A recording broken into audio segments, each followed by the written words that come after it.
In the bustling brothels of Athens, a night with a woman could cost no more than 2 barley flatbreads, or even less than a jug of cheap wine. These women, called pornai, were at the bottom tier of prostitution, a term that reduced them to mere objects of chatter and transaction.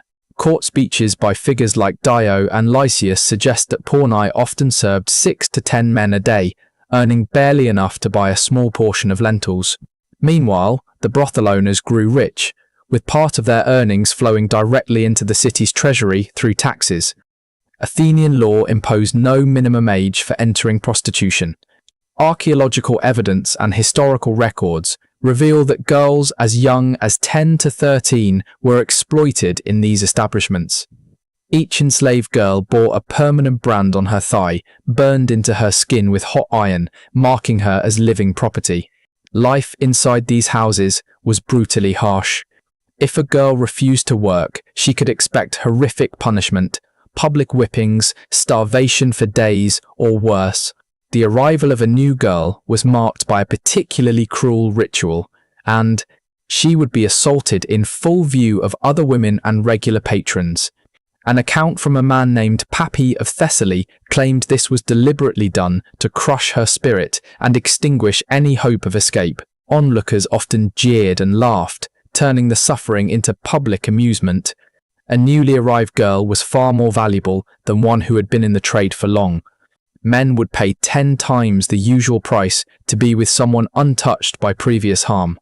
Writers of the time described such transactions casually, as if purchasing fresh fruit from a stall.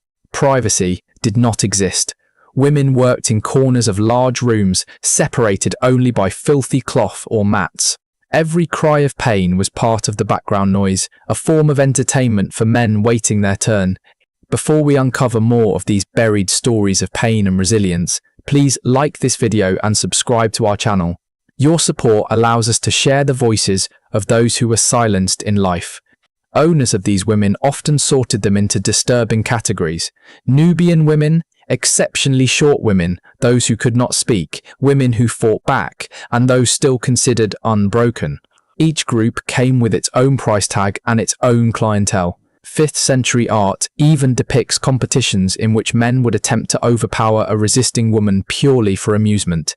Graffiti found on brothel walls shows that some customers paid extra for the privilege of inflicting severe harm-slashing faces, leaving scars, or permanently maiming them. Violence was marketed like any other commodity. Some women were advertised specifically for punishment. Split lips, shattered teeth, burns from tipped oil lamps. These were injuries that certain men sought out deliberately. To them, a woman's agony became a form of art, her screams a drunken melody. In the same city that celebrated philosophy and drama, cruelty against women proved to be one of the most lucrative trades. Yet even the daily brutality paled in comparison to what occurred during religious festivals. During certain celebrations, especially the Festival of Dionysia, prostitutes were handed over to groups of men for free as part of what was framed as a sacred ritual. Surviving accounts described these scenes without a hint of shame. Groups of intoxicated men assaulting women while music played, wine flowed, and bets were placed on how long the victim could endure. On these days, a woman's last shred of dignity vanished. She became nothing more than a plaything for the crowd. Medical notes from the period record deaths from internal injuries, suffocation, and massive blood loss. Priests claimed such acts honored the gods. Wine and the blood of abused women mingled on the altar, their dying breaths reframed as prayers for abundant harvests. When the festivals ended, those still breathing were dragged back to the brothels to resume work. The dead were discarded beyond the city walls, their bodies thrown into ravines like refuse. These ritual atrocities were simply an extension of the violence women endured daily. Constant beatings with sticks, leather straps, or bare fists. Loyal patrons were sometimes allowed to participate in the punishments, inventing cruel games at the women's expense. For even the smallest mistake, spilling a drop of wine, mispronouncing a customer's name, or simply allowing herself to cry, a woman in an Athenian brothel could find herself locked in a pitch-black room without food or water for days. Sometimes the punishment was even more cruel. She might be tied to a stone post in the open courtyard, left shivering in drenched clothing through the freezing winter nights, or sweltering under the burning summer sun without a single drop to drink. This was cynically referred to by the owners as character correction. Objects at hand, wooden clubs, heavy wine cups, even the blunt ends of knives were used as instruments of discipline when a woman disobeyed. Over time, the women learned to mask their agony behind forced smiles, because tears or screams only provoked their masters into further violence. In a city that praised the perfection of the human form in art and sculpture, the bodies of these women became living canvases of bruises, burns, and scars. If a woman dared to escape, the law treated it not as a plea for freedom, but as an act of theft, stealing property from her owner. The penalties were vicious and public. Runaways were often branded with searing hot metal on the forehead or chest, marking them forever as deserters. Court records reveal even grimmer fates. Some captured women were nailed to wooden boards and displayed in the city square as a warning to others. Death from thirst or from festering infections around the nail wounds was common. Some desperate women sought sanctuary in temples, throwing themselves before the altars in hopes that the gods would shield them. But the priests, often swayed by bribes, handed them back to their owners for a small payment. Property rights outweighed divine mercy. Runaways were dragged away in chains, their blood staining the temple steps, stains that were scrubbed away by other slaves at dawn. Each failed escape attempt only brought harsher retribution. Athenian justice had endless methods for breaking a woman's will while still keeping her useful for work. Yet even that usefulness meant little when the market for new women was so cheap. Medical writings from the period note that few of these women lived past their mid-20s. The causes of death were as relentless as the work itself. Sexually transmitted diseases, infections from untreated wounds, complete exhaustion, and the cumulative toll of malnutrition and repeated abuse.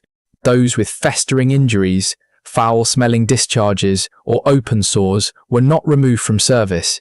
Instead, they were forced to keep working until they physically collapsed. Owners considered medical treatment a waste of money. A new girl cost less than a physician's visit. Complaints from customers about the stench of rotting flesh and blood were met with beatings, as though pain could miraculously restore dying tissue. Archaeological digs near the ruins of old brothels have uncovered chilling evidence. Female skeletons with severe pelvic damage from forced intercourse and childbirth, skulls cracked from blunt force, ribs that had been broken and healed improperly, and spinal deformities caused by years of strain. All these bones stand as silent testimony to a life of systematic violence. When a woman became too sick to earn, she was discarded without ceremony, carried beyond the city walls and abandoned, whether she was breathing or not. In Athens, the same city that set ideals for beauty and proportion, women's bodies were thrown away like shattered pottery. Pregnancy was viewed not as a natural event, but as damage to valuable property. The punishment for it was swift and cruel. To prevent births, owners forced women to drink poisonous brews, struck them in the abdomen, or made them lift impossibly heavy loads until they miscarried. Ancient medical notes detail horrifying abortion practices, herbs that caused violent illness, boiling oil poured into the womb, or sharpened wooden sticks pushed inside. If pregnancy could not be stopped, the birth took place on the same filthy straw mats where customers were entertained. There were no midwives, no medicines, no sanitation. Many women bled to death or died from fever in the days after delivery. Archaeologists have uncovered tiny bones in drainage channels and rubbish heaps behind ancient brothels. Infant remains discarded without care. The killing of newborns was routine, especially girls or children fathered by slaves. For many women, ending their child's life was seen as the only act of mercy they could give, sparing them the same fate they endured. Under Athenian law, these women had no standing as human beings. Their bodies and labour belonged entirely to their owners. They were forced to work under the weight of fabricated debts for food, clothing, and shelter debts that grew daily with interest and arbitrary fines. Refusal of a client, even one known for violence or dangerous demands, was impossible. Consent was a concept. The law denied them entirely. Court documents from the era tell of women who tried to seek justice for mistreatment, but the system was stacked against them. A slave's word could not be used against a free man unless the woman was tortured first to verify her truthfulness. In the society that invented democracy, half the population, its women, were excluded from it entirely, and enslaved women occupied the very lowest rung, valued less than livestock, which at least were fed and sheltered regularly. And yet, on the rarest of occasions, a woman might catch a glimpse of something more, a possibility, however faint, to rise slightly above the misery.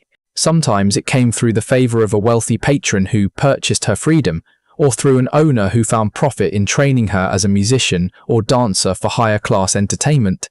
But for the vast majority, those moments never came, and the cycle of exploitation continued without mercy. Sometimes, a woman might rise above the common ranks by becoming the favorite of her master or a wealthy patron. In such cases, she could be granted a private room adorned with fine jewelry, dressed in silks instead of coarse wool, and constantly attended to. Yet these so-called privileges were nothing more than the trappings of a gilded cage. Favorites understood that their position was fragile, entirely dependent on the shifting whims of a man who could, without warning, send them back to the crowded common brothel or even have them killed for the smallest act of disobedience. Historical records reveal that these favored women were often treated as tokens of hospitality. A master might offer one of his mistresses to a visiting friend for the night, returning her the next morning as though she were a fine wine cup briefly loaned to a dear companion. Even at the highest rung of this grim hierarchy, a woman was still just property, her body an object, her value measured in coin. Golden chains held her as firmly as iron shackles, but beauty and youth never lasted. Whether a woman had been a street-level slave or a cherished mistress, age eventually stripped away her worth in the eyes of those who owned her. The end was always the same, a nameless death followed by deliberate erasure. These women were denied the dignity of proper Greek funerary rites. Their bodies were dragged beyond the city limits and abandoned in ravines or shallow, unmarked graves. Against sacred custom, they were denied tombstones, inscriptions, or offerings. Even in the rare case that a woman achieved her freedom, the stain of her past rendered her untouchable in respectable society. Former prostitutes were excluded from civic life, becoming living ghosts, present but erased, as though they had never truly existed. Archaeologists have uncovered female remains mingled with discarded pottery shards and heaps of household refuse, stark proof of a final resting place that reflected their perceived worth, less than human. No grave markers, no names, no memory. In a culture that immortalized its warriors and kings in epic verse, the lives of these women vanished without a trace. Their suffering was too common to be preserved in poetry. Yet the cruelty extended beyond forgetting. It was woven into entertainment. Comic playwrights such as Aristophanes depicted prostitutes as crude, lustful, and worthy only of mockery or violence.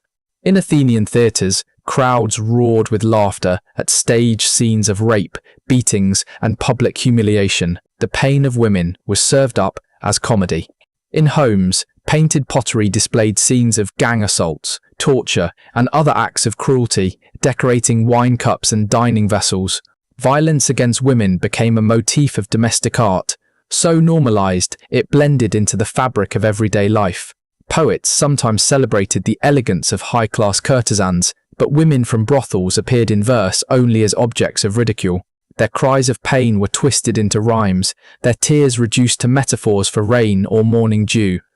In a society that elevated tragic theatre into a form of high art, the true tragedies endured by living women were transformed into jokes. Athenian culture perfected the skill of turning away from the suffering of those it deemed undeserving of compassion, a willful blindness that allowed its economy to thrive on the exploitation of the powerless. Brothels paid steady taxes into the city's treasury, and the buying and selling of women was a lucrative business. Democracy flourished in a society where half the population lived in bondage, and women were shut out of political life entirely. While Socrates debated the meaning of virtue in the public square, just a few streets away, hundreds of women were being traded as human commodities. While Pericles spoke of Athens' noble spirit, the city enriched itself through organized human trafficking. The marble of the Parthenon, The grandeur of its temples, the stages of its theatres, all were supported by the profits of an economy that consumed the lives of women. The splendour of Athens was financed, in part, by the blood and bodies of slaves whose names history chose not to remember. Modern accounts of ancient Greece, whether in schoolbooks or tourist guides, often gloss over this reality. The dark underbelly of the classical world is sanitized or omitted, as though acknowledging it might tarnish the glory of antiquity. The tens of thousands of women who endured this life remain absent from the official story, their pain erased from the narrative. Yet their absence is not silence. In the ruins of Athens, their shadows still linger. The unmarked graves, the fragments of pottery bearing their images, the faint traces of graffiti in ancient brothels, all whisper the same truth: their story deserves to be told. Thank you for watching this video to the end. If you found this content meaningful, please subscribe to our channel and share your thoughts in the comments below. Your feedback and honest opinions help us bring more of these hidden histories to light.